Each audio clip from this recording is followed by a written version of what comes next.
Happy New Year. Welcome to TVBS Meeting Room, where we tackle global issues with a view from Taiwan. I'm your host, Wenqi Yu. Just a few years ago, most people had never heard of the word semiconductor. But as geopolitical tensions rise, who will control the most critical technology, such as semiconductors, has drawn intense discussions in Washington, D.C. and beyond. Today, in the first episode of 2023, we're pleased to have Chris Miller, author of a hugely popular new book, Chip War, The Fight for the World's Most Critical Technology, and Philip Young, and former Deputy Secretary General of Taiwan's National Security Council with us to talk about chips, not potato chips, but the chips that power just about everything we use in today's modern world. So welcome, Chris and Philip. Thanks for having me. Thank you, Wenqi. And hello, Chris. So Chris, first of all, congratulations on winning the Financial Times Best Business Book of the Year. The book recounts the history of silicon chips in the post-Cold War era. Most people probably have no idea, over the last few decades, how intertwined the developments of Silicon Valley, the US defense industry, and Taiwan's semiconductor industry are. Can you give our audience a high-level review of that history and why it matters today? Well, the first chips were only invented just over 60 years ago in the United States. And since then, the entire world has come to rely on these tiny pieces of silicon for the functioning of almost all aspects of our economy and society. Today, the typical person will rely on hundreds or thousands of chips over the course of their daily life, in their smartphone and data centers and their automobile, without ever seeing a single one of them because they're all packaged deep inside devices. But society won't work without them. And the most advanced chips today are produced with a very complex international supply chain stretching from Europe, United States, Japan to Taiwan. And today in Taiwan, the Taiwan Semiconductor Manufacturing Company, TSMC, is the world's largest chip maker and also the producer of the world's most advanced processor chips, which gives Taiwan a position of unique importance in the production of the computing power that the rest of the world depends on. Well, so since you mentioned Taiwan, we have to come to Philip. According to Chris' book, the rise of Taiwan's semiconductor industry was part of the government's strategy to ensure sustained U.S. attention to Taiwan after the war in Vietnam. So, for example, the famous Minister of Economic Affairs, KT Lee Guoding, welcomed Texas Instruments to invest in Taiwan in the 1960s. And later, the government supported the founding of TSMC and a number of other companies through sovereign investment and set up the Hsinchu Science Park, Hsinchu 科学园区, to provide an ecosystem that would attract Taiwanese engineers who study in the US and worked in the Silicon Valley. So can you share that brief history from Taiwan's perspective, in particular, how Taiwanese government, its strategic thinking regarding Taiwan's economic competitiveness and importance in the global economy? Well, Wenqi, you have to go back all the way to February 14, 1974.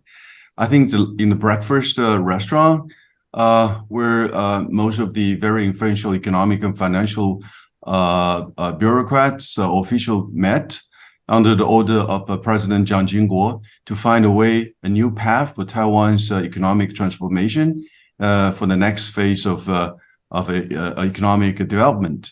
And they decided that semiconductor, of course, with the cooperation with the RCA, and will be the right way to do.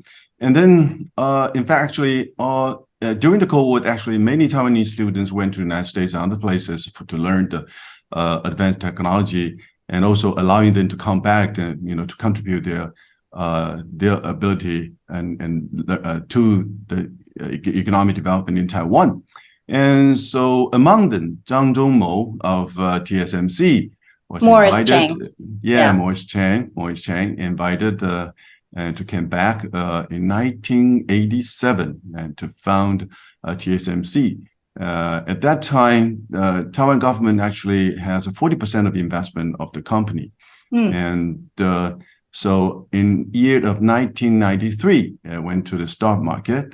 As long as from day one that Maurice Chen was the man behind the TSMC until his retirement. So, but all the way the Taiwanese government actually have a strong and vigorous support of the semiconductor industries with a lot of subsidies. Yeah. Yeah. Why did they decide on semiconductor? Was there, 20, 30 years ago or 40 years ago, did people understand the importance of semiconductor, or that was just kind of an opportunity? That was a bit of everything, but I think most of it because the vision and also the position of Taiwan's in the International Division of Labor, particularly in the semiconductor industries, make them understand that this is Taiwan's chance to be part of it and to have a major share of it. And also together with the Taiwanese investment and Maurice Chen's leadership, of course, and of course, don't forget USC, UMC. So that's probably because of and UNC is, can you say the United? UMC is a Liandian, yeah. Yeah. He's probably number 3 after TSMC and Samsung, yeah. So, I think while the world is currently focused on the competition for most advanced chip making technologies and capabilities, the world used to collaborate on chip making and manufacturing, including with China. In fact, many Taiwanese semiconductor companies have factories in China. And the semiconductor industry is a huge global supply chain. So, Chris, it would be interesting for you to kind of share with our audience how each country has played a different role, from the United States, Taiwan, South Korea, Japan, Malaysia, to today the Netherlands and beyond. And Philip, I'd like you to share maybe more about how Taiwan and China used to, and to a certain extent, still collaborate in manufacturing semiconductors. Well, to start with, the shape of the supply chain today depends a bit on which types of chips we're talking about, because of course, not all chips are the same. There are big differences between processor chips and memory chips. But if you take the most advanced processor chips, what you'll find is that producing them requires software, materials, machine tools, and expertise from a half dozen different countries. The tools that are used to make semiconductors are sourced primarily from the US, Japan, and the Netherlands. The software that designs chips is largely coming from the US. Many of the materials and chemicals that go into advanced chips come from Japan. And then, as we mentioned previously, TSMC has the world's most advanced capabilities at producing chips using all of these other inputs that I discussed. And then finally, chips are packaged and tested and eventually assembled into final devices, which often takes place in Southeast Asia or in China. And so the typical chip will have inputs from at least a half dozen different countries and have hundreds, or in some cases, thousands of process steps in the manufacturing process alone. So it really is a very international process. It's not really a global process, because actually there are many countries that play almost no role whatsoever. It's really just a small number of countries, the Netherlands, the US, Japan, Taiwan, and Korea, that play the dominant role in the chip industry. And that gives them and the companies in those countries a position of unique influence. And Philip, can you talk about how Taiwan and China work on manufacturing semiconductors together? Well, you know that actually a small chip actually support most of the devices and high-tech products. And since China's for the past 2 decades have become the world factory, as a matter of fact, that it is indeed for several years to be the major consumption market for the semiconductor. And so particularly on the mature chips, and basically for the electronic devices and computers and cell phones. So that's the reason why the Taiwan's and China's cooperation become deeper and deeper, and with major investment from TSMC to other foundries like UMC, and together with many Taiwanese semiconductor companies have large investment like in Kunshan, Shanghai, and many area in China. So, Philip, I'm going to have a follow-up question on this. When you were in the government during President Ma's administration, was there any discussion about, or concern about semiconductor, in some way, whether it's the talents or, moving some parts of the manufacturing to China? Was there any sort of national security concern in that area? Yes, they were concerned about many Taiwanese technicians that went to China looking for, a better job and to develop an investment from Taiwan, and worry about this so-called whoring out effect. But turned out that actually the chip making is a very complicated, not just from design, fabrication, or packaging and testing. It's a very complicated process, particularly in chip making foundries like the TSMC. Actually, that it's not that easy that you can reproduce the same kind of a production line in China. And for probably 1 or 2, 3 decades, prove that Taiwan can remain as the most advanced chip making industry here in Taiwan. So on that, some people in Taiwan actually worry that TSMC's recent announcement of the $40 billion investment in Arizona will hollow out Taiwan's semiconductor industry. Tell us, what is the current debate and any validity to those conversations? So this is another, or so-called new whoring out worries. Indeed, I remember that Secretary of State Blinken mentioned that this concentration of chip making in Taiwan, particularly in the advanced chips made by TSMC, accounted more than 90% of the market, has become already a national security risk for the United States. I think that Secretary Finance of Yellen also, she mentioned that as well. So a lot of people worry about another effect, so-called the de-Taiwanization or 去台湾化. Okay, and that because United States on one hand have a tech war, export and product control against China, particularly on the advanced chips and technology equipments. On the other hand, worry about the domestic chip making resilience or the supply chain resilience. And that's the reason why that hoping that from TSMC to Samsung and other factory can invest factories in the United States. And I remember a year ago, Maurice Chan mentioned that it's very not reasonable or rational to invest a huge factories in the States. But a year later, that they switched from 12 billion investment to 40 billion investment in Arizona, from 1 factory to 3. So at that moment, some Taiwanese argue that whether this is a new whoring out effect, whether this is so-called de-Taiwanization or 去台湾化, but in terms of, however, this indeed a worry here, and but I think that TMC, like I said, it's a very complicated process. And production lines invested in the United States is probably account for a small portion of the overall production line of the TSMC. So let's see. And then TSMC, I mean, the new president, 2 presidents of TSMC promised that there's no such thing of so-called whoring out effect. Chris, what is your view? You actually wrote about Taiwan's dilemma in your book.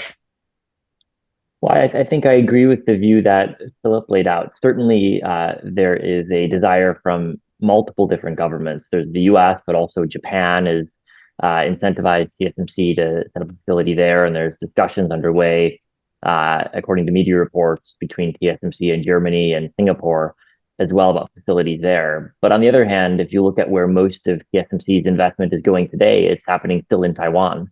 And when you look at the most advanced technology, that will be rolled out first in Taiwan. So I don't think the evidence is really suggestive of any sort of large-scale de-Taiwanization. And if anything, I think Taiwan is going to play an even more important role in the chip industry in 10 years' time than it does today. That's certainly where companies are betting with both their statements, but also their investment dollars. Yeah, I think, for those recent sort of government conversations or discussions about semiconductor, we are seeing more of an industrial policy on both, U.S. Taiwan to a certain extent, as well as on the China side. So, let's look at, China has the Made in China 2025 and the dual circulation strategy. And then on the US side, you have a number of, industrial policies like the CHIPS Act and export controls. So governments are applying a national security lens to technological development. I'm curious how you both think about this approach, and whether, especially the US export controls and in some ways sort of restrictions on, collaborating with China, and the kind of impact it will have on China's own semiconductor development. Well, I'm happy to try to start answering that question. I think the controls will have a pretty dramatic impact on China's development, and we've already seen the early stages. But if you step back and ask first, why is this happening? Why is it the case that governments are thinking more about the national security implications of semiconductors? It's because when defense planners in all of the world's major countries think about the types of technology they want to buy in 10 years' time or in 20 years' time for their military, they're going to be more reliant than ever before on semiconductors for the digital signal processing, for the sensors capabilities, but also for the artificial intelligence, which is hoped will play a bigger and bigger role in defense systems in the future. And so the question of which country has access to the most advanced computing power is not simply a question relevant for smartphones or for internet companies. It's a militarily relevant question too. And we've seen over the past half century the ways in which computing power has revolutionized warfare, to the extent that which we take it for granted today that a missile can hit its target accurately hundreds of miles away. Well, that was unthinkable 50 years ago, and now it's generally accepted. And so we shouldn't be surprised, I don't think, to see governments trying to control access to the most advanced computing technologies today too, since they always have in the past. So then the next question to ask is, well, can the US succeed in keeping China pretty far behind from what the US and Taiwan and Japan can do today? And I think the answer to that is probably yes, for the reasons that Philip outlined at the start. Semiconductors are very, very hard to produce. The technology is monopolized by just a couple of companies in a couple of countries. And China's really struggled to make substantial progress over the past decade, despite all of the money poured into its industry via Made in China 2025. It's made some progress, but the ratio of progress to dollars spent has been pretty low. And so given that, I think we should expect that the US controls will cause additional problems for China's effort to advance with the most cutting edge semiconductor technologies. And Philip, what is your view? Have you heard from some of our businesses, especially those with, factories and manufacturing capabilities in China? How do they view this sort of, government involvement? Is that helpful to them or not? I think that geopolitical factors actually has become one of the major focal point for many multilateral companies here in Taiwan and in the region as well. I mean, they have to, concern more about this non-economic and financial reasons or factors behind the supply chains, particularly in those very high-tech products. I think that technology has become one of the critical hard power element of the hard power, not just the military or economy, particularly for those dual-use technology. But the problem is that in the past, during the Cold War, there was a zero-sum competition between Soviet Union and United States. And so technology control, export control probably can be more effective than we are facing this situation right now. And new technology, most of them probably have military implication or application. And so that's the reason why when you deal with the technology control, that you definitely have to deal with the impact on financial or commercial aspects. So it would be very difficult for a private company to deal with this, to cope with this new geopolitical challenges. So that's the reason why that fund time for TMC as an example, that you can see that a year ago and now they have totally different perspective. And Maurice Chan remark in the open ceremony where President Biden attended, and Maurice Chan said that globalization is almost dead. Mm-hmm. So that's the reason why I think that he probably suffer or have a deepest impact or on this geopolitical factors on TSMC. Yeah. I'm going to ask Philip, and this is, for your personal view, how much do you think, and whether do you think the U.S. government has pressured TSMC to invest in Arizona? I think that's very obvious. It's not just the U.S. government. Also, TSMC sees major clients, like American clients from particularly major fabless foundries, from Intel to Apple.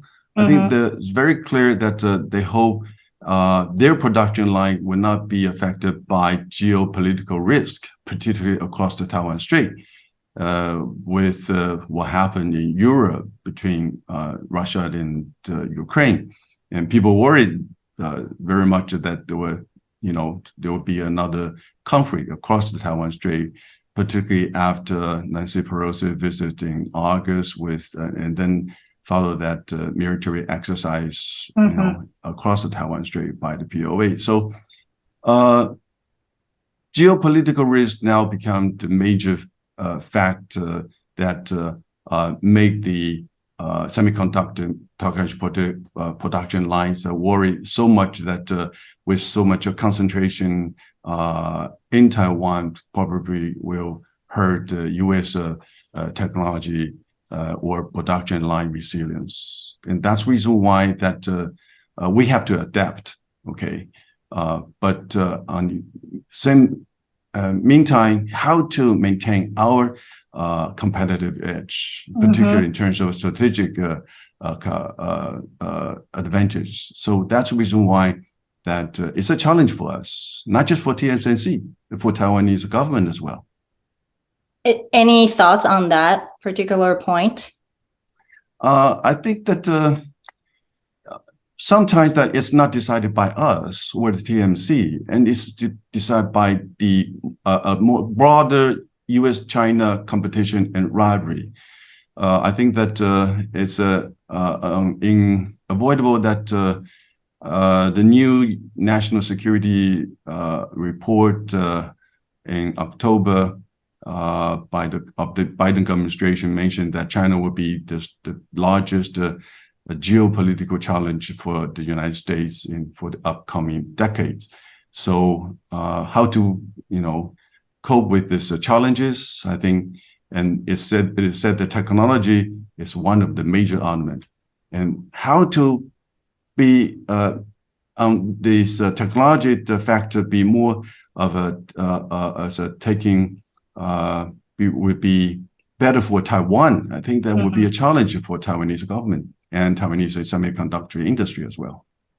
I think in the year of 2023, as Taiwan is leading up to the presidential election in January 2024, this is going to be a major conversation and platform for both the KMTs and DPPs. Chris, I want to turn to you. Your book is for a wide range of audiences interested in business, defense strategy, and geopolitics. What are your own lessons learned from researching and writing this book? And what do you hope the readers will take away from reading this book? Well, I would say there are three main lessons from the book. The first is that almost everyone who doesn't work in the semiconductor industry has dramatically underestimated the importance of chips in all our lives. And I think the last couple of years with supply chain shortages causing manufacturing delays worldwide have underscored that point. But it's hard for the typical person who never sees the chip to realize just how dependent they are on semiconductors. The second key takeaway for me was the extent to which the chip industry is defined by just a tiny number of companies. We've talked about TSMC in this conversation. We could also talk about ASML, the lithography firm in the Netherlands that produces 100% of the world's most advanced lithography machines. And there are other companies that have similarly strong market shares. And so it's a tiny number of companies that produce the chips that we all rely on. And that unique structure of the industry makes it very different from many other sectors of the economy. The third aspect, I think, as Philip alluded to, is the extent to which we're returning to the origins of the chip industry, in which military concerns played a big role in shaping how the industry developed. The first chips were actually ordered for guidance computers on missiles. That's where the semiconductors emerged from. And we're returning to a period in which military concerns and defense concerns will play a big role in shaping the industry over the coming decade. And I think for a long time, the chip industry, because it sells most of its chips to smartphones and to PCs, kind of forgot about the implications of their technology for military uses. But the past couple of years, the Russia-Ukraine war, for example, have brought this issue back to the forefront. And as military planners in Washington and Beijing and around the world think about ways that they can apply artificial intelligence to military systems, a task that is fundamentally dependent on access to the most advanced chips, we're going to see, I think, more evidence that defense concerns are going to play a role in the structuring of semiconductor supply chains far more so than they have in recent decades. Well, last question for Chris. With the new Congress, with the Republicans, being in control in the House of Representatives, do you foresee more, I would say, export controls and even more measures coming out of Washington, D.C. when it comes to trying to kneecap China's technology and semiconductor industry? I think the new Congress is going to be focused on the issue. And there's, given all the evidence of the past couple of years of ways that U.S. technology has flowed into the People's Liberation Army and their development of military technologies, this is an issue that is bipartisan concern in the U.S.